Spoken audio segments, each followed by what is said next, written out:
Je remercie les laboratoires MC Pharma qu'ils ont accepté de sponsoriser ce webinaire, spécialement le délégué Razi, qui est toujours là à nous donc aider à la réalisation de ces webinaires. Donc, nous avons invité Dr Dhuha Béchir Khalel, pour ceux qui ne la connaissent pas. Donc, elle est psychiatre, psychologue, elle est psychiatre, psychothérapeute, donc diplômée en psychogériatrie. Si je me trompe, donc vous corrigez après, donc de libre pratique.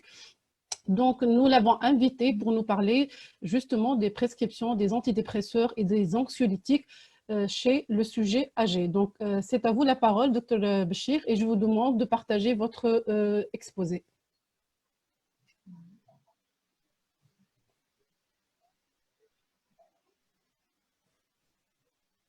Est-ce que l'image est claire là? L'image est claire au niveau du partage de Vous n'avez pas encore partagé, docteur. Non? Ah d'accord, je vais juste un instant. Donc, je demande à tous les participants qui sont avec nous s'ils ont des questions. Donc, il y a en bas la rubrique questions-réponses. Ils peuvent donc taper leurs questions et tout à l'heure, Dr Béchir va répondre. Pour l'atarax, donc je pense qu'il est en rupture. Hein. Il va tout à l'heure nous corriger. Hein. C'est bon, docteur. C'est bon? Parfait. D'accord. Alors, aujourd'hui, on va parler donc des antidépresseurs et anxiolytiques chez la personne âgée, donc et des particularités de leur prescription, essentiellement donc pour ces deux classes médicamenteuses. Mais je vais tout de même commencer par situer les antidépresseurs et anxiolytiques au sein des traitements psychotropes d'une manière générale. Il y a la classification de données Benneker qui classe donc les psychotropes en psychosédatifs, les psycholeptiques, donc qui vont avoir un effet plutôt inhibiteur, on va dire, sur le psychisme, et qui vont être sédatifs, donc comportent les hypnotiques qui sont capables d'induire le sommeil, donc les anxiolytiques et les neuroleptiques. Les psychoanaleptiques qui sont plutôt stimulants, donc dans les antidépresseurs, et les non-analeptiques, et les psycho-isoleptiques, donc qui sont thymorégulateurs. Donc aujourd'hui, on va voir les antidépresseurs et les anxiolytiques. Donc, pour les antidépresseurs, donc la classification des antidépresseurs, on va dire, qui est plutôt basée sur les données chimiques, parce qu'on va voir une autre classification plutôt dimensionnelle, comporte donc les plus anciens, on va dire les antidépresseurs les plus anciens et les plus classiques, ce sont les imipraminiques, les tricycliques et les substances apparentées, donc les bi et les quadricycliques. Donc la clomipramine est son exemple, par exemple, je donne la clomipramine, donc qui est disponible en Tunisie et qu'on prescrit largement, on va dire, en milieu hospitalier. Donc il y a l'amitriptyline qui est aussi disponible donc en Tunisie. Et donc, on a actuellement les comprimés à 10 et à 25 mg. On avait la forme goutte, mais je crois qu'elle est en rupture en ce moment, donc pour l'amitriptyline. La thianeptine, ce sont des comprimés à 12,5 mg. Certains ne le mettent pas dans les imipraminiques, mais on va dire ça se rapproche des imipraminiques. Donc, en fait, c'est le stablon, en fait, on l'a à 12,5 mg. Et généralement, on préconise une dose à environ 37,5 mg. Donc là, les imipraminiques qui sont, on va dire, assez présents au sein de la classe des antidépresseurs en termes aussi de prescription, mais dans d'autres indications que pour la dépression du sujet âgé, je dois souligner quand même qu'ils ont de nombreux effets secondaires. Surtout au niveau anticholinergique et les effets adrénalinolytiques. Donc, pour les IMAO, je ne vais pas m'attarder dessus parce que en fait, ils ne sont pas disponibles. D'autant plus que, aussi bien pour les classiques que les sélectifs, ils présentent beaucoup de contre-indications, beaucoup d'effets secondaires, avec un régime alimentaire particulier sans tyramine qu'on retrouve dans le fromage, dans au chocolat, et surtout au niveau des associations médicamenteuses qui sont rapidement toxiques. Donc, on les prescrit presque pas. Donc là, reste la classe des IRS et des IRSNA. Donc là, je dois dire que ce sont les médicaments actuellement antidépresseurs les mieux tolérés, aussi efficaces que les imipraminiques, mais surtout une meilleure tolérance. Donc, à titre d'exemple, donc on a la fluoxétine à 20 mg, donc on a la forme gélule. On a la paroxétine aussi à 20 mg, les comprimés. Il y a les citalopram à 10 mg, donc les comprimés, le citalopram, la sertraline à 50 mg. Il y a la venlafaxine à 37,5 mg et à 75 mg. Donc là, c'est la prescription de choix en termes d'antidépresseurs chez les sujets âgés, bien sûr en tenant compte des particularités du terrain et de la molécule. Donc, il y a aussi d'autres antidépresseurs, donc comme la myoncérine et la mirtazapine. Donc, ce sont en fait des antidépresseurs qui sont plutôt sédatifs. Ils existent en France. L'expérience que j'ai dans leur prescription, je l'ai eue en milieu hospitalier, en psychogériatrie en France, surtout pour la mirtazapine. Ils sont très bien tolérés, présentent peu d'effets secondaires, mais comme je viens de dire, ils ne sont pas disponibles en Tunisie. Donc, deuxième classification, comme je viens de vous dire, donc c'est une classification dimensionnelle, c'est-à-dire qui est basée plutôt sur l'approche donc stimulant sédatif, sachant que pour certaines molécules, l'effet il est vraiment dépendant, il est variable d'une personne à une autre en fait. Donc on n'a pas toujours les mêmes effets sur le sommeil ou par rapport à la sédation. Par contre, ce qui est, on va dire, assez constant, c'est par exemple la fluoxétine qui est plutôt stimulante psychotonique. C'est par exemple, on va dire, la myoncérine, la mitriptyline, la mirtazapine qui sont franchement sédatives. Donc les autres, pour les autres, c'est, on va dire, un spectre, on va dire un continuum qui va du stimulant au plus sédatif et après, c'est à voir sur terrain en fait. Je reviens vers les imipraminiques. Donc, pour les imipraminiques, donc, les effets secondaires très fréquents et gênants par rapport à leurs propriétés anticholinergiques et adrénolytiques. Donc, pour les effets anticholinergiques, donc, comme vous le savez, il y a la sécheresse buccale, les troubles d'accommodation. Donc, en cas de conduite, il faut vraiment faire attention. La rétention d'urine, tout ce qui est urinaire, dysurie, constipation. Pour le cardiovasculaire, c'est surtout l'hypotension orthostatique qu'on voit de façon assez fréquente. Sur le plan neurologique, on voit fréquemment les tremblements des extrémités. On va dire sur le plan sexuel, sur un terrain qui présente fréquemment des troubles sexuels au niveau de l'érection, voilà, au niveau d'une baisse de la libido, on va voir les troubles s'aggraver.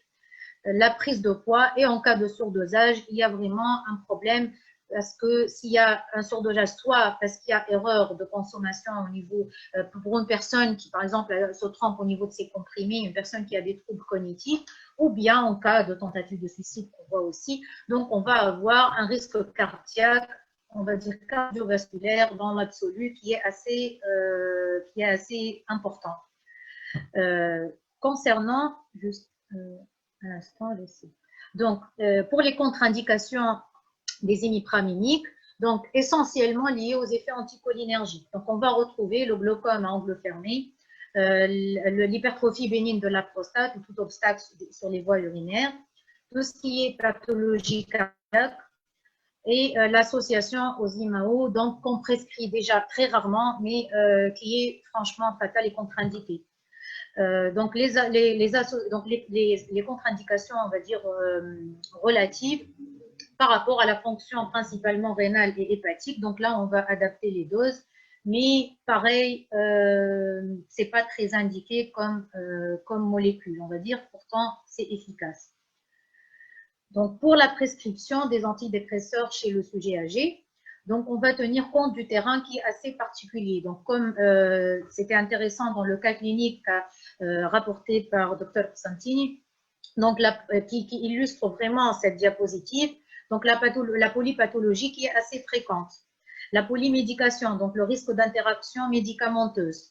Donc là, l'escitalopram, il a un effet minimal sur la cytochrome P450, donc ce qui réduit les risques d'interaction médicamenteuse, donc, contrairement à d'autres molécules comme la paroxétine et la fluoxétine ou même la sertraline. Donc en termes de polymédication, un patient polymédiqué et d'interaction médicamenteuse, c'est une très bonne molécule. Il y a aussi les modifications au niveau de la fonction glomérulaire rapportée par notre ami rhumatologue, donc aussi qui nous font, donc chez la personne âgée, qui nous font aussi, on va dire, tenir compte de la prescription des doses pour la personne âgée, mais pas vraiment pour les ISRS, pour les antidépresseurs, plus pour les autres molécules, comme les benzodiazépines ou d'autres molécules. Donc, la sensibilité aussi aux effets accrus, aux effets latéraux, donc la sensibilité accrue aux effets secondaires de ces médicaments. Ce qu'on voit le plus chez les personnes âgées, pour tous les psychotropes confondus, donc surtout les classiques, donc la sédation, la confusion, sur le plan cardiovasculaire, surtout les potentiels prostatiques, il y a l'impact cognitif. On a fréquemment des troubles mnésiques, on a des difficultés de concentration et aussi le risque de chute pour les molécules sédatives et mieux-relaxantes. Donc, pour les formes galéniques, parfois, les comprimés, les difficultés d'ingestion d'un médicament en forme gélule, ça peut constituer une difficulté donc, pour l'ingestion. L'observance aussi parfois aléatoire du fait de difficultés de compréhension, les déficits cognitifs. Donc, avec des psychotropes, il va falloir faire attention. Et la pression de l'entourage, parce que fréquemment, quand la personne âgée est agitée ou quand elle est insomniaque ou quand elle présente des troubles des conduites et qu'elle devient fatigante pour l'entourage, ils sont fréquemment en demande de sédatifs. Et parfois, la demande, elle est assez, on va dire, elle dépasse, on va dire, ce qu'on peut faire parce qu'ils demandent une sédation diurne et nocturne et diurne. Et nous, on se retrouve confrontés au risque de chute, mais aussi au risque de confinement de la personne âgée, de l'inactivité et donc du déclin cognitif qui risque d'être aggravé. Donc pour la prescription, donc il y a quelques règles quand même aussi générales pour la prescription des psychotropes chez les personnes âgées qu'on va appliquer aussi bien sur les anxiolytiques que les antidépresseurs. Donc l'explication aux patients et à l'entourage. Donc l'entourage, là j'insiste sur l'entourage comme pour toutes les autres pathologies, mais pour les psychotropes, donc surtout par rapport aux médicaments sédatifs. Donc, le dosage initial, toujours à faible dose, d'ailleurs comme l'adulte jeune, on commence à faible dose, mais on augmente encore plus progressivement chez la personne âgée. Le problème ne s'oppose, on va dire la différence ne s'oppose pas vraiment pour les ISRS qui sont rapidement efficaces à dose minimale, entre guillemets, à un comprimé en général. Mais pour les autres molécules comme les imipraminiques, où il y a une marge on va dire, de dosage qui est plus importante, donc l'augmentation doit vraiment être progressive et on maintient à la dose minimale efficace pour les ISRS qui rejoint la dose de l'adulte en général, on n'a pas besoin de plus. Pour les autres molécules, on va évaluer en fonction de l'efficacité, mais aussi de la tolérance. L'arrêt aussi doit être progressif ultérieurement, parce que pour toutes les molécules, y compris les ISRS, surtout les benzodiazépines, on peut avoir un syndrome de sevrage avec des molécules plus que d'autres, mais l'arrêt progressif est très conseillé. Donc, l'association de psychotropes est vraiment déconseillée, surtout s'ils sont de même spectre, par exemple 2 sédatifs ou 2 psychostimulants, où c'est très délétère.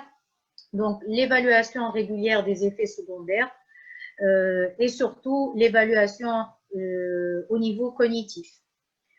En cas de troubles cognitifs, on va éviter les anticholinergiques, tout ce qui est médicaments anticholinergiques, qui a un effet anticholinergique. Donc, on a entre autres les imipraminiques, les antidépresseurs imipraminiques. Préserver l'autonomie, c'est un objectif en soi pour la personne âgée.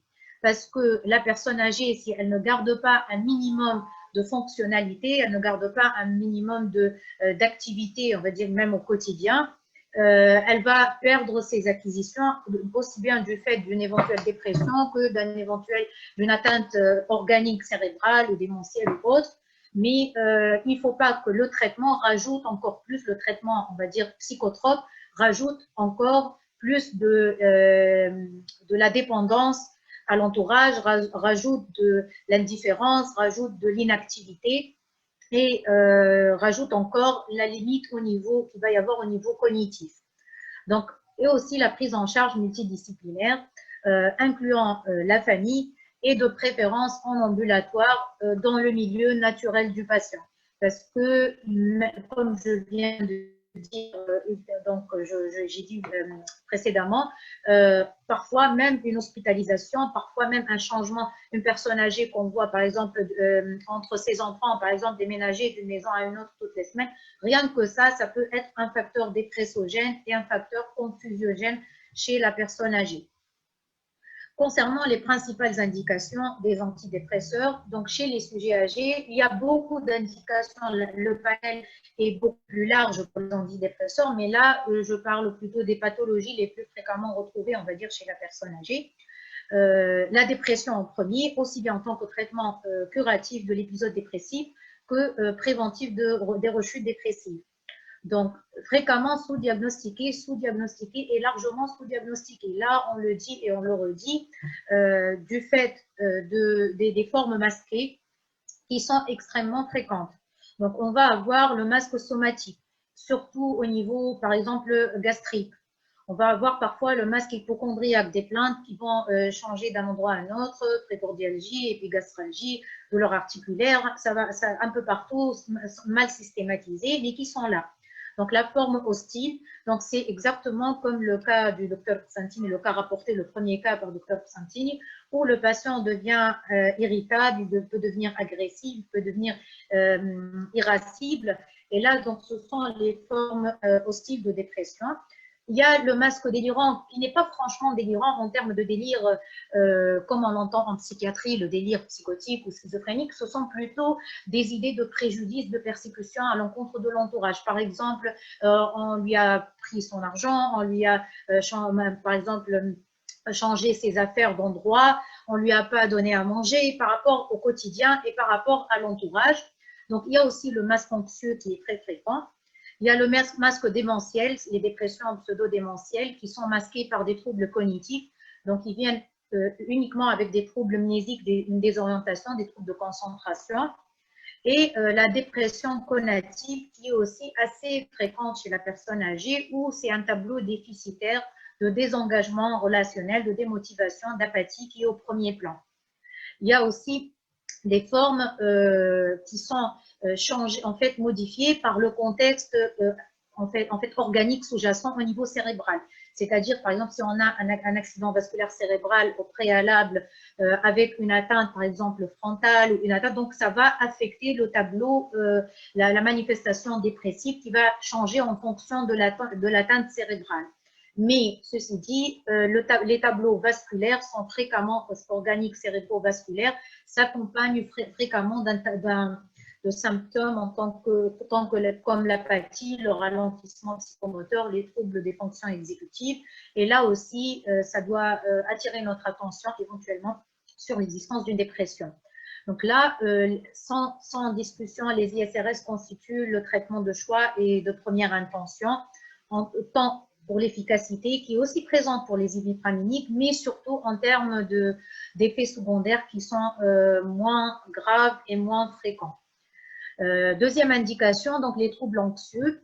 Donc, on peut avoir des manifestations hypocondriaques, donc qui ne sont pas d'ordre dépressif, mais plutôt anxieux.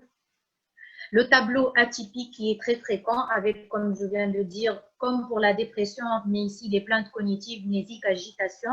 Donc, par exemple, une attaque de panique chez un adulte jeune qui se manifeste par une oppression thoracique, des difficultés de respiration, une tachycardie. Chez la personne âgée, elle peut se manifester uniquement par un état d'agitation, tout simplement. Donc, et la personne ne pourra pas rapporter des symptômes organiques, on va dire, déliés ou expliquer sa plainte. Ça peut être uniquement une agitation. Et l'anxiété chronique, par exemple, les troubles anxieux généralisés où l'anxiété est chronique. Là, on va voir la prescription des imipraminiques sédatifs, elle a sa place, mais on privilégie surtout aux benzodiazépines anxiolytiques, les ISRS. Donc là, le traitement de fond sera l'antidépresseur inhibiteur de recapture de la sérotonine et le traitement anxiolytique, par exemple benzodiazépine, sera vraiment ponctuel sur une courte période et éventuellement associé à la psychothérapie et à la prise en charge des autres maladies organiques par le médecin, donc omnipraticien qui suit le patient. Donc il y a aussi les troubles du sommeil où on voit en fait ce n'est pas une indication des antidépresseurs, c'est plutôt il y a certains antidépresseurs donc parmi ceux qui sont sédatifs qu'on préconise à la dose, c'est-à-dire environ un tiers de la dose antidépressive, comme la mitriptyline, à visée hypnotique. Mais pareil, attention aux effets anticholinergiques. Donc, pour le choix de l'antidépresseur, donc là, les IRSRS sont les plus tolérés, aussi bien chez l'adulte jeune que la personne âgée, mais surtout chez la personne âgée. Donc, il n'y a presque pas de contre-indications, ce sont plutôt des précautions d'emploi.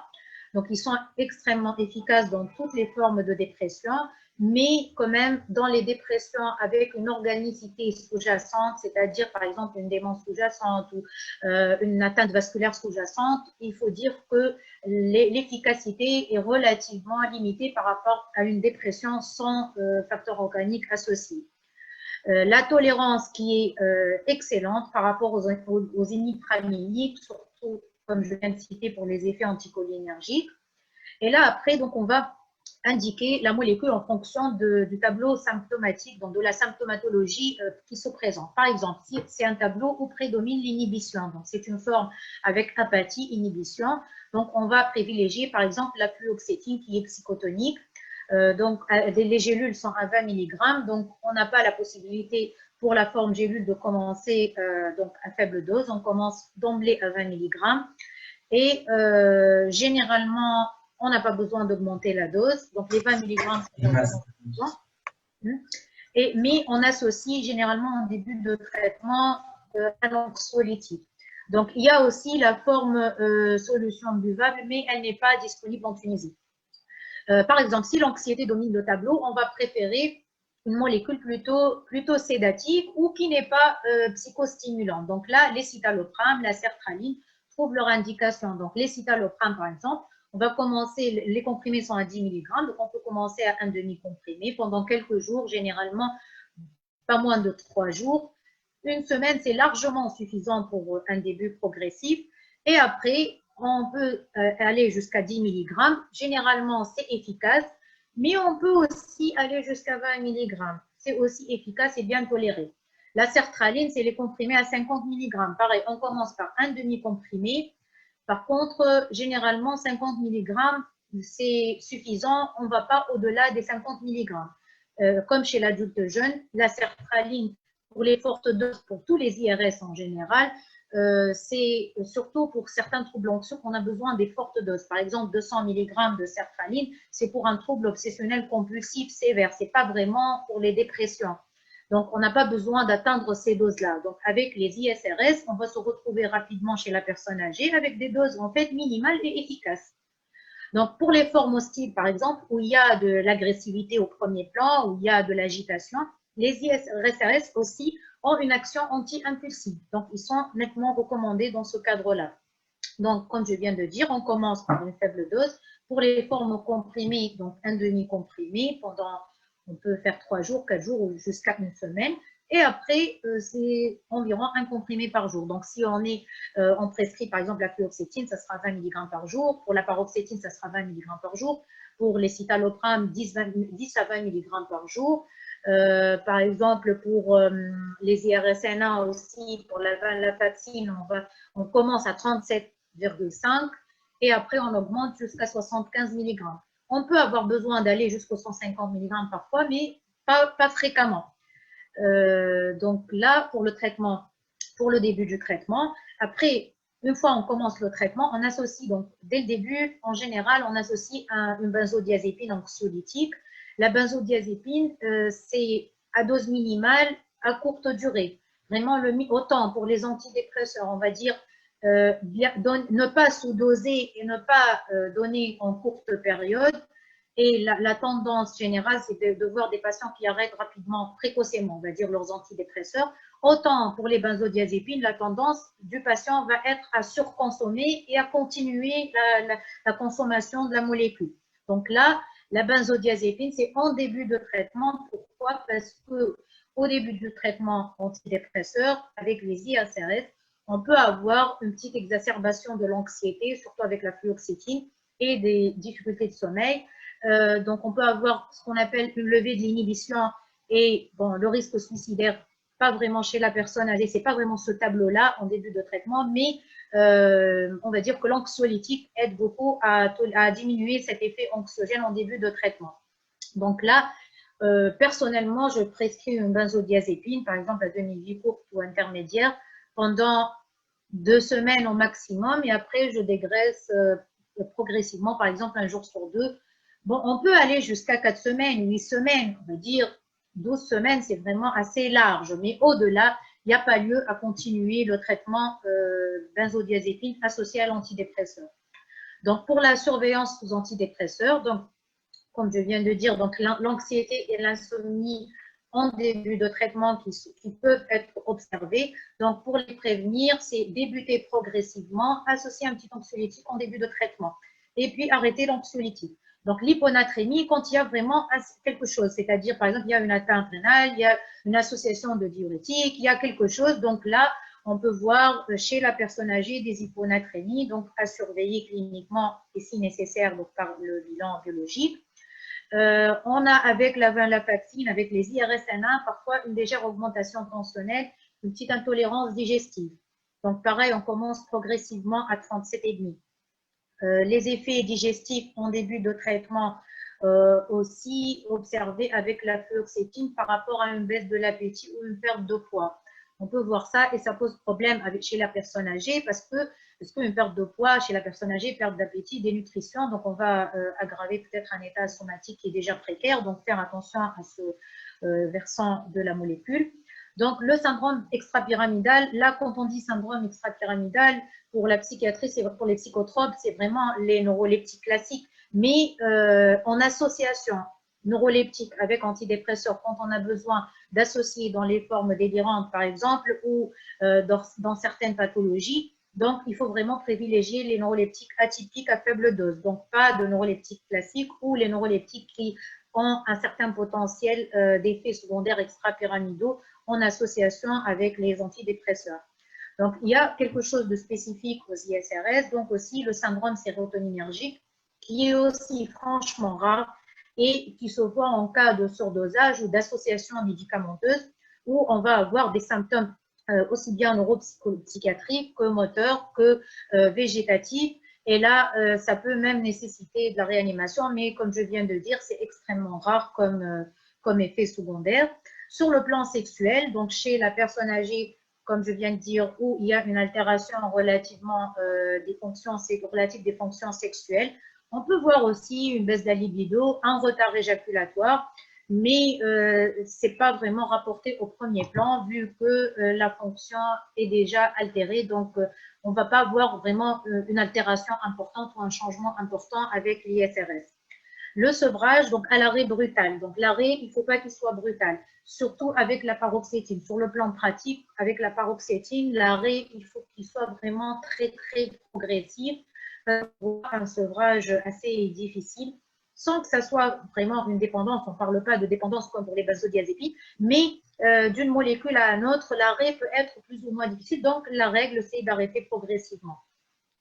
Pour les saignements, on voit parfois des gingivorragies, parfois un petit saignement au niveau du tractus digestif donc supérieur. Donc, surtout en cas d'association à des AVK ou certaines molécules ou quand il y a un terrain qui est prédisposé. Donc, juste tenir compte de ces effets secondaires qui sont là, mais qui, sincèrement, ne sont pas très fréquents et c'est-à-dire que leur survenue est plutôt dépendante d'association à certaines molécules ou d'un certain terrain rénal ou d'autres pathologies. Donc, pour la réponse au traitement, le délai de réponse est souvent plus long que chez le sujet jeune, pour ne pas dire toujours plus long que chez le sujet jeune. Donc, les 4 semaines, c'est un minimum. Et en général, on ne change pas la molécule avant 4 semaines de traitement pour dire que ça a été inefficace. Donc, 4 à 6 semaines et on avertit le patient qu'il va falloir attendre pour commencer à avoir déjà l'effet de l'antidépresseur. Mais on a déjà l'effet de l'anxiolytique qui a commencé, donc ça va aider le temps que l'effet de l'antidépresseur apparaisse. Donc, en cas d'absence de réponse, revérifier l'absence de pathologie organique, donc d'ordre la dysthyroïdie, tout ce qui est vasculaire cérébral, qu'on voit fréquemment chez les personnes, surtout quand ils viennent consulter directement en psychiatrie. Et là, c'est franchement problématique parce qu'on préfère qu'ils passent par un médecin de première ligne ou un médecin où il y a l'organique qui est franchement exploré et bien suivi. Au cas où on se décide d'arrêter la molécule, on va dire l'alternative, c'est de changer de molécule de classe différente. Les associations d'antidépresseurs, ce n'est pas tellement recommandé. Il y a des associations plus fréquentes que d'autres, comme fluoxétine, myocérine. La myocérine, on l'a pas en Tunisie, mais généralement, pas trop d'associations en termes d'effets secondaires. Le traitement, c'est beaucoup plus long que la personne âgée d'adulte jeune. Donc, c'est 6 mois après la rémission complète. Donc, l'année, on l'a fait facilement. Après, si c'est un deuxième épisode, on est dans les 2 ans et la prescription est fréquemment prolongée. Mais je dis toujours, ce qu'on voit, ce sont les benzodiazépines qui sont fréquemment prolongées par le patient lui-même en automédication, alors que les antidépresseurs, ils sont prescrits sur de courtes périodes où le patient arrête précocement parce que tout simplement, il s'est amélioré et qu'il s'est senti amélioré. Et donc, il n'y a pas la phase de maintien donc, au cours de la rémission, donc il ne va pas maintenir son traitement.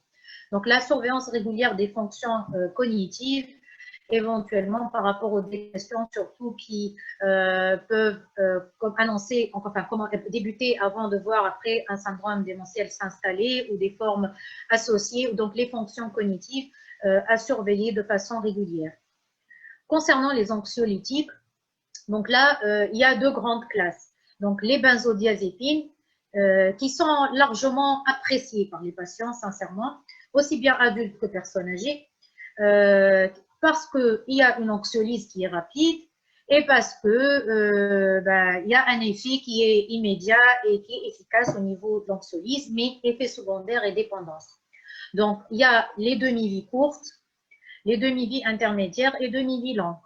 Donc, c'est le même raisonnement que précédemment dit dans la présentation par notre confrère rhumatologue. Donc, les demi-vies courtes.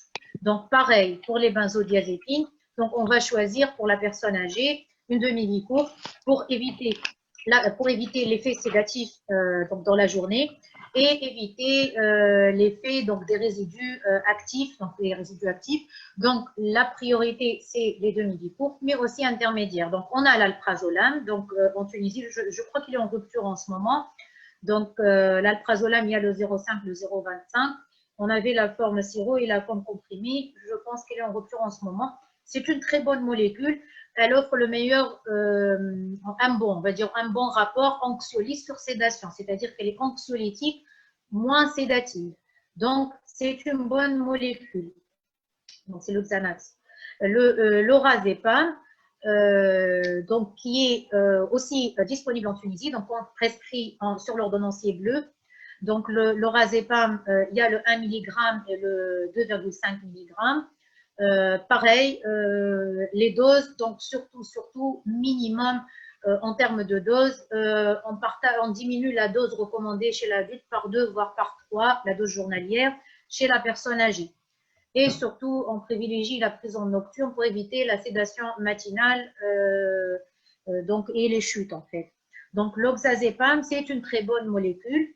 Et elle est aussi indiquée, surtout elle a un métabolisme, donc quand il y a un problème hépatique, elle est indiquée par rapport à son métabolisme. On l'a pas en Tunisie, donc c'est le Seresca.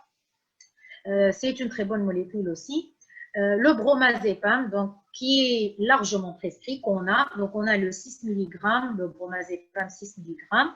Il est très prescrit, c'est une demi-vie intermédiaire, donc on donne généralement 6 mg partagé en 3 prises. Donc, pour l'adulte jeune, Pareil pour la personne âgée. Donc, pour les demi-vies courtes, c'est 3 prises par jour en fait. Mais chez la personne âgée, on va privilégier les prises le soir pour éviter les chutes donc, dans la journée.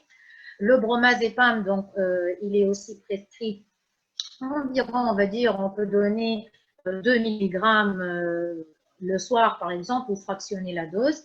Donc, le clonazépam qu'on a, mais qui n'est pas recommandé dans cette indication-là, donc pour la personne âgée.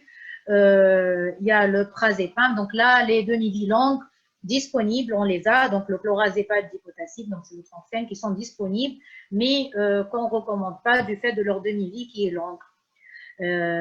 Donc là, pour les benzodiazépines. Par rapport aux autres médicaments qui ont un effet anxiolytique, qui sont aussi assez prescrits, donc l'hydroxyzine, donc c'est la Tarax en fait. L'avantage, ça ne donne pas de dépendance, mais il y a les effets anticholinergiques. Et l'efficacité, c'est vraiment pour l'anxiété mineure. Il n'y a pas d'effet si c'est vraiment un trouble anxieux ou une prescription pour une dépression, ou c'est un effet mineur, on va dire, pour les insomnies peut-être légères, pour l'anxiété légère, pourquoi pas en cas d'absence de contre-indication aux anticholinergiques ou de bonne tolérance. Le méprobamat, donc, que je déconseille fortement, donc du fait, donc on avait la forme injectable, je ne sais pas si elle est encore disponible, donc c'est l'Equanil en fait, l'utilisation est franchement déconseillée. La buspirone, c'est une bonne molécule, mais on ne l'a pas. Donc là, c'est assez léger comme médicament, les dufloxime. Et il y a certains neuroleptiques sédatifs qui sont donnés chez l'adulte, donc jeune, en cas d'anxiété, mais aussi chez la personne âgée, mais c'est plus en cas d'agitation, en fait. Mais il faut faire vraiment très attention. Donc, on a par exemple pour la siamémazine, donc la forme injectable, qui se donne surtout en milieu hospitalier, mais où il y a beaucoup de sédation et d'hypotension artérielle. Effet anxiolytique aussi, il y a les antidépresseurs, donc dans les troubles anxieux, on va dire, chroniques, dans l'anxiété chronique, les ISRS donc, vont avoir leur indication en tant que antidépresseurs qui ont une action sur l'anxiété chronique qu'on privilégie à une prescription prolongée de benzodiazépines. Donc, l'effet des benzodiazépines, donc sédatif mieux relaxant, comme je viens de dire, qui nous fait extrêmement peur par rapport aux chutes, anticonvulsivant, amnésiant, qui risque d'aggraver encore plus les troubles amnésiques de la personne âgée. Donc comme j'ai dit, on préfère les demi-vies courtes pour éviter l'accumulation dans la journée et les effets résiduels, la somnolence diurne. Donc, on garde ça pour les traitements ponctuels des crises d'angoisse, pour l'antidépresseur, donc en début de traitement, pour l'anxiété chronique en association avec les IRSS, donc en début de traitement ou en cas d'exacerbation de l'anxiété pour de courtes périodes. Pas d'association de deux benzodiazépines, aucune indication, franchement aucune indication. Et la contrairement aux antidépresseurs où on dit posologie suffisante, période de traitement suffisante, pour les benzodiazépines, on va dire posologie minimale, dose minimale efficace, période minimale de traitement.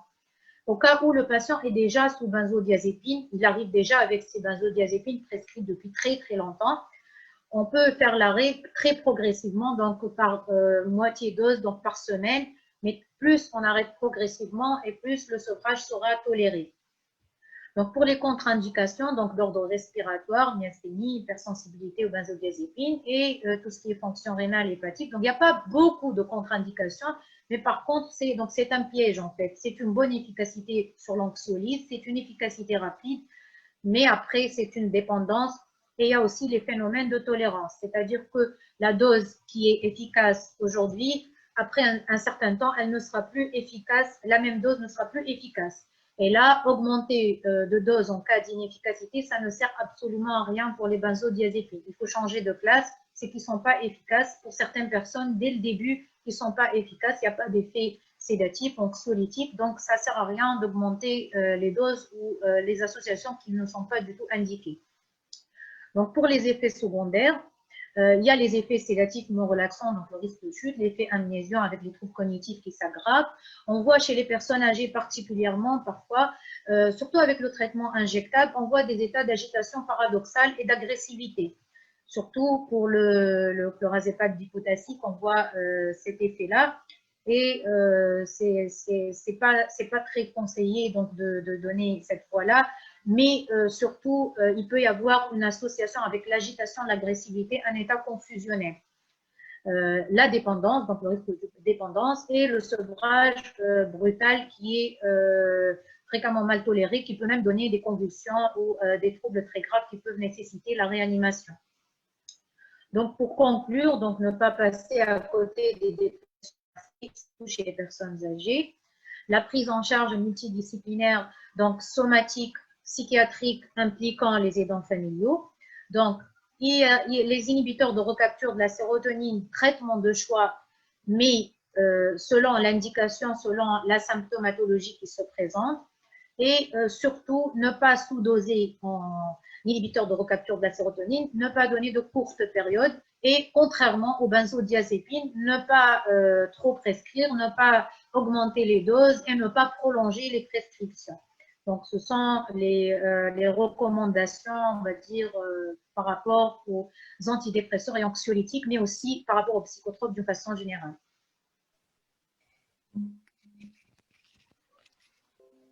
Merci beaucoup, Dr. Béchir. C'était très clair ou très impressionnant. D'ailleurs, on a beaucoup de questions parce que, en fait, nous, les gériatres, surtout, et les médecins de première ligne, on est toujours confrontés à la dépression en général, mais surtout celle du sujet âgé et à la prescription des antidépresseurs et des anxiolytiques. Mais juste, je voulais d'abord poser moi mes petites réflexions ou mes petites questions. Donc, je voulais savoir, est-ce que le problème de dépendance des benzodiazépines peut être en rapport avec la demi-vie, parce que nous, on prescrit souvent les benzodiazépines à demi-vie courte et on a vraiment une difficulté énorme à regresser, à diminuer les doses. Et le phénomène de dépendance, il est très fréquent chez le sujet âgé. Donc, et le patient augmente spontanément donc les doses. Et du coup, on voit beaucoup de difficultés à, c'est vrai, le sujet âgé des benzodiazépines. Oui, là, on doit peser entre deux effets secondaires ou deux risques majeurs des benzodiazépines. Si on donne, en fait, les demi-vies courtes, on a le problème de dépendance. Les demi-vies longues, on a le problème de sédation dans la journée et de risque de chute. Donc, on est vraiment entre le marteau et l'enclume, on va dire. Les recommandations en général, c'est les demi-vies courtes de courte période. C'est ce qu'on recommande. Mais, comme vous le dites fréquemment, le patient, vous lui donnez un traitement de 15 jours, eh ben, il revient pas, voilà, quand il revient, voilà, il continue à prendre en fait la benzodiazépine. Donc, s'il a une boîte, par exemple, de bromazépam, donc vous lui donnez un quart de comprimé le soir de bromazépam 6 mg pendant 15 jours et après, par exemple, il va arrêter au bout de 15 jours. Eh ben, il va continuer. C'est ce qu'on voit dans la pratique courante. Exactement. Et encore plus, la famille va voir que c'est tellement efficace, les enfants, ils vont en prendre aussi parfois. Donc et c'est vraiment grave. Donc là, on essaie vraiment pour ceux qui n'ont jamais pris de benzodiazépine, de les sensibiliser à ça. Mais pour ceux qui en prennent, la dégression doit se faire très, très progressivement, mais parfois, on n'arrive pas à la faire. C'est vrai qu'on a du mal à la faire. Et là, je reviens sur votre remarque concernant le zolpidem. C'est vrai qu'il est en rupture, mais là, on voit aussi des dépendances avec le zolpidem. Et on voit aussi donc des difficultés à l'arrêt. Et vous avez dit que vous, les gériatres, vous ne l'aimez pas. Effectivement, moi, quand j'ai fait mon stage, enfin, il y a plusieurs années en gérontopsychiatrie avec professeur Belma à l'hôpital Charlefoix à Ivry-sur-Seine, eh ben, le zolpidem était interdit dans le service pour les patients âgés. Il était complètement interdit. Et on voyait réellement des confusions, des hallucinations avant l'endormissement et les chutes. Donc, c'est vraiment une molécule à prendre avec considération. Et la notion de ce n'est pas une benzodiazépine, il n'y a pas d'addiction, c'est un composé Z. Non, il y a vraiment des addictions au zolpidem et aussi chez la personne âgée aussi, ça pose problème. Oui, merci beaucoup. Je voulais vous avez parlé de surveiller les fonctions cognitives par rapport à la prescription des antidépresseurs, c'est ça, hein? Oui. Est-ce que c'est assez fréquent? Surtout benzodiazépine. surtout benzodiazépines. Ça, on est d'accord, mais juste par rapport aux antidépresseurs. Non, en fait, ce n'est pas une surveillance des fonctions cognitives par rapport à un effet secondaire des antidépresseurs. Pas vraiment. Ce n'est pas fréquent. C'est plus une surveillance des fonctions cognitives dans le cadre du suivi d'un patient qui se présente pour des troubles anxieux ou dépressifs et où on peut voir des plaintes mnésiques au début. Parfois, on ne les voit pas, mais qui vont apparaître. Parfois, donc, c'est une surveillance dans le cadre de la surveillance d'un sujet âgé. D'accord. Dans le même sens, Dr Béchir, Dr Sandos Bakar vous demande quelle molécule préférez-vous pour les dépressions pseudo-démentielles et les dépressions qui accompagnent l'annonce du diagnostic de la démence. Là, en fait, il y a beaucoup d'indications concernant tout ce qui est organicité associée à une dépression, en fait.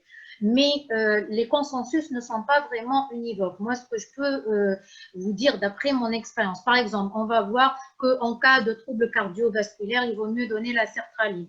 En cas d'hostilité dans la démence, hein, je parle par exemple d'agitation, de troubles psychocomportementaux avec la démence, et ils sont efficaces. Ils vont donner des indications, mais dans l'absolu, l'inhibiteur de recapture de la sérotonine, il va diminuer l'impulsivité, quelle que soit la molécule, en fonction du type de trouble du comportement qui se présente. Si c'est un démon qui est franchement inhibé, qui est franchement déficitaire, qui est franchement apragmatique, qui est franchement apathique, on va préférer une molécule qui est plutôt stimulante. Si c'est un démon qui est très agressif, très impulsif, très agité, on va préférer une molécule qui a un profil plutôt sédatif. Mais dans l'absolu, sur l'humeur, je dis bien sur l'humeur, l'efficacité est moins bonne que chez le non-dément. C'est-à-dire que c'est le patient qui présente une démence, ça va dépendre du type de symptômes psychocomportementaux qui accompagnent la démence pour donner la molécule. Mais après, on peut trouver beaucoup d'études qui disent que telle molécule, en termes d'ISRS, est plus efficace que l'autre, telle est plus indiquée dans les formes vasculaires. Justement, par rapport aux IRS, il y a une question dans ce sens, Dr Béchir. Est-ce que, Dr Abdelrazek Yahya, mon ami que je salue, donc vous demande pour les IRS, quelle est la règle adoptée pour le bon choix parmi les IRS, donc telle ou telle molécule pour chaque profil, AVC, agitation, insomnie, dysfonction érectile, etc. Comment en fait on fait le choix entre toutes les différentes molécules des IRS? Le choix, c'est ce que je venais de dire en fait. Par exemple, les molécules qui ont les IRS, il y a des IRS qui ont un profil psychostimulant. Je prends la fluoxétine par exemple. Si le patient est inhibé, qu'il soit déprimé, qu'il soit dément, et on dit qu'il est déprimé aussi, on va dire c'est associé, qu'il soit par exemple apathique, inactif, inhibé, on va préférer une molécule psychostimulante. Donc on va préférer par exemple la fluoxétine. Si par exemple c'est un patient qui est plutôt qui a une dépression, voilà, qui est plutôt, on va dire, agité, parfois hostile, parfois agressif, on va préférer une molécule plus sédative, par exemple la sertraline, l'escitalopram. Si par exemple, ça dépend en fait, par exemple la paroxétine, elle est assez anxiogène en début de traitement. Ils peuvent tous raviver l'anxiété un peu en début de traitement, mais il y a des molécules qui, dans la pratique, sont plus, voilà, on sent qu'elles sont moins anxiogènes que d'autres. Donc là, je dirais que l'escitalopram, c'est une bonne indication. D'autant plus que, par exemple, pour la fluoxétine, on a par exemple, le 20 ml pour les formes où on a des gélules, on n'a pas de comprimé. On ne peut pas donner la moitié dose en début. Donc, on préfère, moi, sincèrement, je préfère, par exemple, donner l'escitalopram, par exemple, ou la sertraline. Je commence à demi-dose et j'augmente progressivement après. C'est moins anxiogène. Donc là aussi, c'est une indication en fait, une manière de choisir, en fait, dans le choix de la molécule. D'accord. Donc, Dr Azzeddine Boumsouar nous demande, c'est un médecin de l'Algérie, on le salue, il m'a envoyé donc la demande d'inscription. Est-ce qu'il y a une interaction médicamenteuse entre les IRS et les anticoagulants? Oui, il y a en fait pour les antivitamines K, En fait, il y a une interaction en fait qui est liée à la place de la sérotonine au niveau de l'agrégation plaquettaire, et comme les IRS agissent au niveau de la sérotonine, donc il y a une interaction. Donc ce qui est rapporté en fait, c'est au niveau des effets secondaires, parfois un petit saignement au niveau du tractus digestif supérieur. Ce qu'on voit vraiment en pratique courante, c'est très rarement parfois des gingivorragies par exemple minimes. Mais il est évident que si le patient reçoit des antivitamines K ou des médicaments anticoagulants, donc il faut faire attention. Donc l'interaction y est, mais ce n'est pas du tout une contre-indication absolue. Juste, excusez-moi, pour revenir à la question précédente concernant le choix du traitement antidépresseur par rapport aux troubles sexuels, troubles érectiles. En fait, ce qui est certain, c'est que les inhibiteurs de recapture de la sérotonine sont mieux tolérés que les imipraminiques dans ce sens-là. Mais l'adulte jeune, autant il va avoir une sexualité qui est épanouie, qui a ses fonctions sexuelles, on va dire une bonne érection, il a une éjaculation qui n'est pas éjaculateur précoce, par exemple, donc il a une fonction sexuelle qui est bonne, donc il va rapporter parfois une baisse de l'érection, mais ce n'est pas fréquent, sincèrement. Par contre, on peut voir des retards éjaculatoires, raison pour laquelle nous, dans l'éjaculation précoce en sexologie, on donne donc, et on voit parfois avec certaines molécules, personnellement, je vois ça surtout avec la paroxétine, une baisse de la libido qui est assez importante. Mais cette plainte n'est pas fréquemment au premier plan chez la personne âgée parce qu'on a fréquemment d'autres pathologies qui ont déjà entraîné une altération de la fonction érectile. Par exemple, il y a un diabète, il y a des troubles vasculaires. Donc, la pathologie est là. La pathologie qui va altérer la sexualité, elle est déjà là, donc elle ne va pas vraiment être imputée à la molécule d'antidépresseur. Donc là, on va dire inhibiteur de recapture de la sérotonine, mais il n'y a pas vraiment un profil qui est plus intéressant qu'un autre. On va essayer, Dr Béchir, de raccourcir les réponses pour pouvoir répondre à tout le monde. En fait, Dr Dersaf nous demande, l'insomnie du sujet âgé est une plainte fréquente rapportée par le malade ou l'entourage. Quelle molécule suggérez-vous? Et dans le même contexte, donc Dr Mahmoud Ayari demande, comme alternative au Stilnox, on préconise le mélatonine, mais l'effet n'est pas toujours obtenu. Donc, il vous demande la même chose. Quelle molécule vous suggérez pour l'insomnie du sujet âgé? D'accord. Donc là, pour les, là, on va dire, on va parler plutôt des hypnotiques. Si on va parler, c'est un sujet assez vaste. Mais il n'y a pas, je reviens sur le fait qu'il n'y a pas une seule molécule. On va dire quelle indication pour tel patient. Donc là, pour les hypnotiques d'une façon générale, on va se retrouver globalement, on va se retrouver entre les benzodiazépines, préférant les demi-vie courtes. On va se retrouver entre les apparentés aux benzodiazépines, on va dire le Stilnox, comme vous venez de dire, le zolpidem, mais il y a le zopiclone qui n'est pas disponible en Tunisie, mais qui est une très bonne molécule.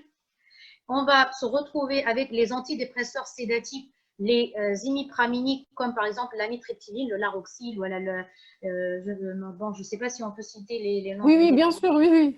D'accord. Donc, comme on avait donc le Laroxyl goutte, où il y a l'amitril en fait maintenant. Donc, c'est l'amitriptyline. C'est en fait l'antidépresseur imipraminique sédatif, et un tiers de la dose antidépressive, il est anxiolytique hypnotique. Donc là, les doses à 10 mg, 25 mg peuvent être préconisées pour l'insomnie, mais je reviens, s'il présente des contre-indications d'ordre anticholinergique, s'il a un adénome de la prostate, s'il a un glaucome à angle fermé, il n'y a pas l'indication. Il y a aussi les antihistaminiques, donc comme la Carax. Le Carax, mais il est en rupture déjà. Il est en rupture, voilà. Donc là, ce qu'on a, c'est les benzodiazépines. Tout ce qu'on a votre expérience, Dr Béchir, avec les compléments alimentaires, tout ce qui est phytothérapie, etc. C'est pour les formes légères. C'est vraiment pour les formes légères ou en complément et pour les formes légères.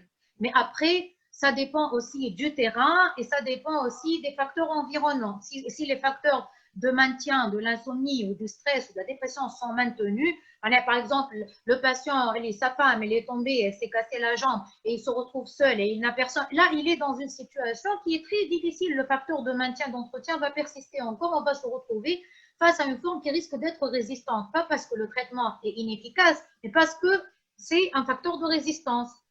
D'accord. Donc, on a deux dernières questions. Donc, Dr Lotfi Rambli vous demande quelle molécule injectable si crise d'agitation aiguë chez le sujet âgé, je suppose. Et Dorsaf, c'est encore Dorsaf qui vous demande, la paroxétine, elle est largement prescrite chez le sujet âgé. Dorsaf, c'est ça. Hein. A-t-elle sa place dans le traitement de la dépression du sujet âgé? Donc, la paroxétine pour la dépression du sujet âgé et quelle molécule injectable pour la crise d'agitation aiguë? D'accord. Donc, pour la crise d'agitation aiguë. Donc, déjà, quand on dit agitation aiguë, là, on ne va pas dire forcément psychiatrie. On va dire agitation aiguë, c'est toute cause confondue. Et c'est cause organique jusqu'à preuve du contraire. On va dire ça. Donc là, les traitements sédatifs injectables qu'on a, donc on a le clorazépate dipotassique qui est le tranxène, c'est ce qu'on a de disponible, hein, je veux dire, donc qui est disponible et pas toujours disponible. Hein. Par exemple, dans les urgences des cliniques, on ne va pas le trouver dans toutes les urgences, pas le trouver tout le temps. Donc, il y a en termes d'injectables, donc le méprobamate, aussi pas toujours l'équanil qui n'est pas toujours disponible quand on n'aime pas sur une longue période, mais on va dire comme traitement injectable sédatif pour un état d'agitation. Il est disponible l'équanil, Dr Bachir? Là, Fibeli, il est plus disponible. En fait, quand j'étais assistante à l'hôpital Razi, on avait ça à l'hôpital aux urgences. Mais je vous dis qu'en libéral, dans les cliniques, la majorité des cliniques n'en ont pas et n'en veulent pas. Parce que, non, en plus, c'est un gros problème pour ces molécules-là. Et l'agitation, comme vous savez, elle risque d'être assez, d'avoir des conséquences assez sévères. Donc, ce n'est pas une bonne option thérapeutique, on va dire, ces molécules-là. Donc, sinon, comme sédatif, il y a les neuroleptiques sédatifs. Donc, surtout les phénothiaziniques. Donc, il y a, par exemple, le Nozinan qui est disponible à l'hôpital, mais qui est très sédatif en cas d'agitation, mais faire très, très, très attention à l'hypotension. Chez l'adulte jeune, il donne des hypotensions mortelles, que dire chez la personne âgée. Donc, il y a aussi le Largactil, en fait, le Largactil, donc, qui est aussi disponible à 25 mg. Donc, je crois qu'il y a le 25 et le 100, mais le 25, il est disponible. Pareil, c'est un neuroleptique, c'est une phénothiazine, il est sédatif, mais là aussi, c'est un traitement, on va dire, faire attention, parce que ce sont les neuroleptiques classiques qui sont pourvoyeurs d'effets secondaires, même en une injection.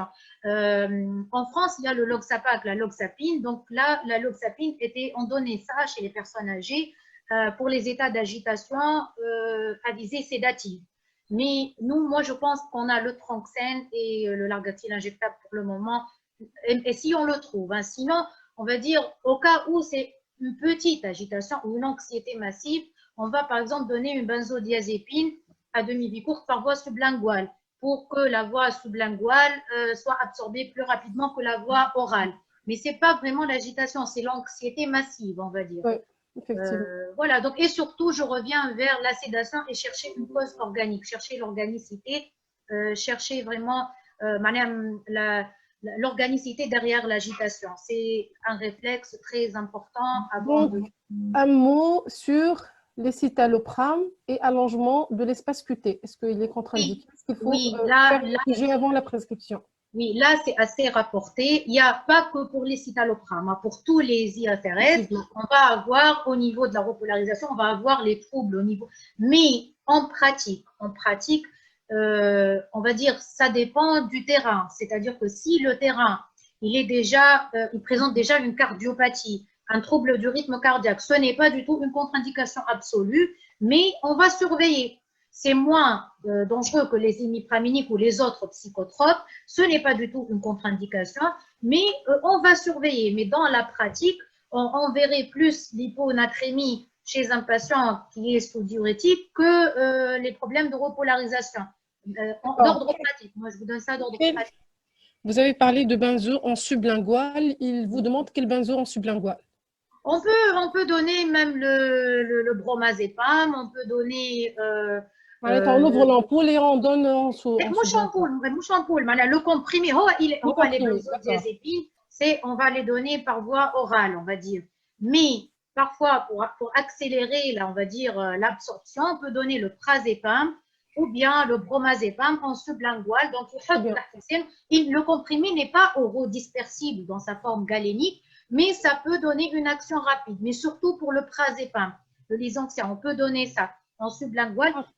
En cas de, par exemple, de crise aiguë d'angoisse, ou ça, c'est pas uniquement pour le sujet âgé, c'est pour une action valable. rapide. Voilà, mais sinon, c'est Péros.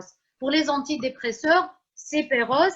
La voie donc intramusculaire, elle n'a pas prouvé son efficacité. Il y a la voie injectable pour certains imipraminiques, donc pour la napranide, mais elle n'est pas plus efficace. Donc, c'est uniquement la voie orale, on va dire. La voie injectable, juste quand le comprimé refuse la voie orale pour l'antidépresseur et qu'on a besoin de donner un traitement. Sinon, pour le reste, c'est oral quand on veut le sublingual dans ces cas-là pour les benzodiazépines. Pour la paroxétine, vous m'avez posé une question. Pour le déroxate. Oui, je pense, mais attends, il y a plusieurs, je me suis perdue, hein. Il y a tellement des questions. Donc, place des thymorégulateurs, des paquines dans la dépression du sujet âgé. Alors, les thymorégulateurs, là, c'est un grand chapitre. Il n'y a pas que la dépakine, il y a la dépakine, il y a la motrigine, il y a le lithium, on fait attention. Il y a la carbamazépine. Donc, il y a beaucoup de molécules. Il y a aussi les neuroleptiques atypiques qui ont un effet thymorégulateur. Donc là, on est vraiment dans un large spectre médicamenteux et il faut vraiment avoir la bonne indication, surtout que ces médicaments peuvent présenter des effets secondaires.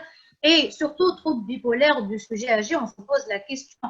Une personne qui a 70 ans, qui commence un premier accès maniaque, par exemple, si on parle de troubles bipolaires type 1, pourquoi ferait-il un accès maniaque à 70 ans? Pensez à l'organicité, pensez au frontal, c'est-à-dire que là, parler de troubles bipolaires, c'est un patient qui présente un ancien trouble bipolaire qui est suivi. Là, on va se baser, entre autres, sur les antécédents de réponse au thymorégulateur. On va faire le suivi. Mais pour un patient qui présente un premier épisode, on va dire maniaque, et on va dire c'est dans le cadre d'un trouble bipolaire, l'organicité au premier plan, moins avant de penser au thymorégulateur. Après, le thymorégulateur en fonction du trouble. Oui, je ne sais pas avec les organisateurs si on a encore le temps. J'ai deux petites questions et juste après, je vais donner la parole à Oui, vous avez le Aziz, temps, délégué. docteur. D'accord, très bien. Donc, on va essayer de répondre au maximum parce que c'est vraiment très intéressant. Donc, il vous demande, Dr Béchir, l'horaire idéal de la prise des antidépresseurs et pourquoi.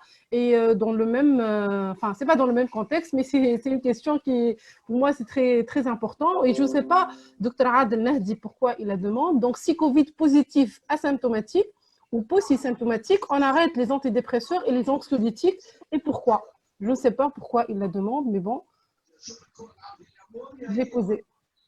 Alors, pour la prise des antidépresseurs, alors la demi-vie des antidépresseurs, généralement, elle est, on va dire, elle est supérieure pour les imipraminiques, elle est supérieure à 24 heures.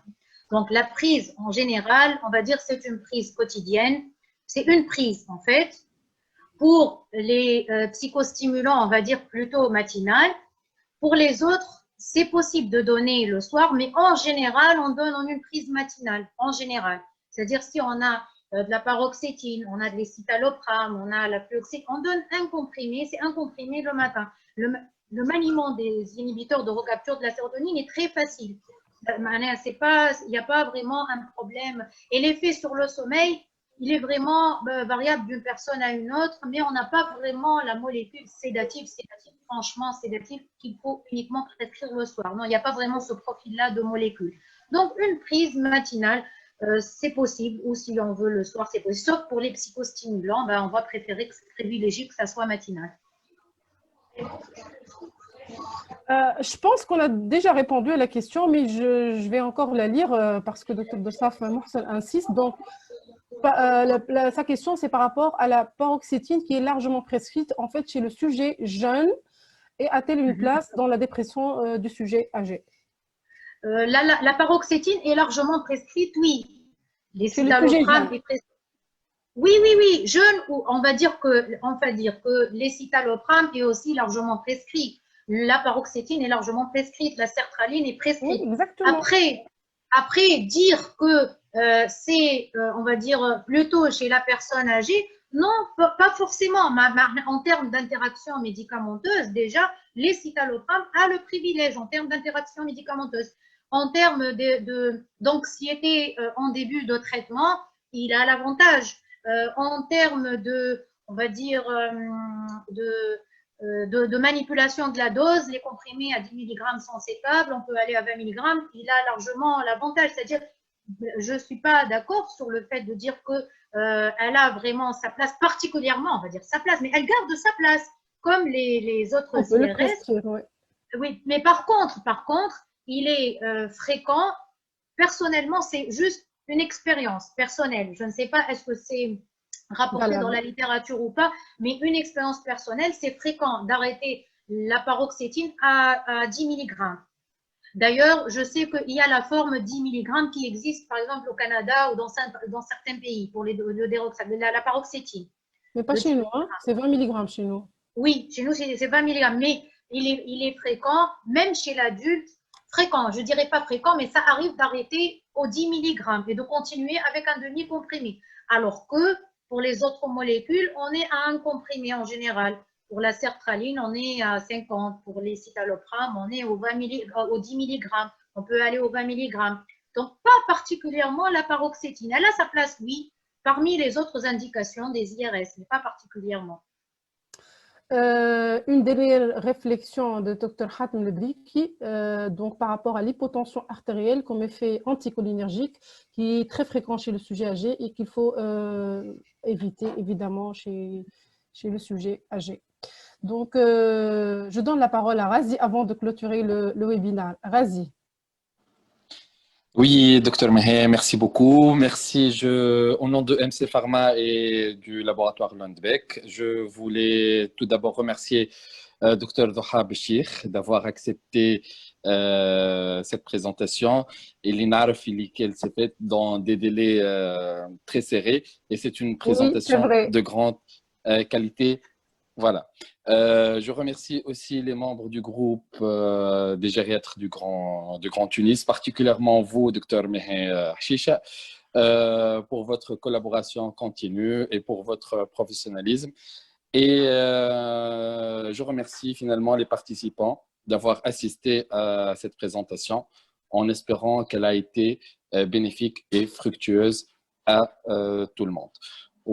J'espère très bientôt, Inch'Allah, on recommencera des cours sur ces sujets qui sont très d'actualité pour très bientôt. À mon tour, Razi, je te remercie. Certainement, on va refaire. Hein. Tu sais, ce n'est pas la première fois. On a déjà fait la dépression de sujet âgé et cette fois-ci, on a fait la prescription des antidépresseurs et des anxiolytiques chez les sujets âgés. C'est toujours intéressant, évidemment. Bon, l'exposé était excellent. D'ailleurs, les membres du groupe des gériatres santé, en fait, le côté gériatrie, on va dire, de Dr Béchir, vraiment bravo. C'était un exposé très riche, très intéressant. Et merci à vous. J'espère qu'on va collaborer une autre fois ensemble. Et je remercie à mon tour tous les médecins qui ont participé, qui ont posé des questions. C'était très riche, très intéressant. On apprend tous les jours, tous ensemble.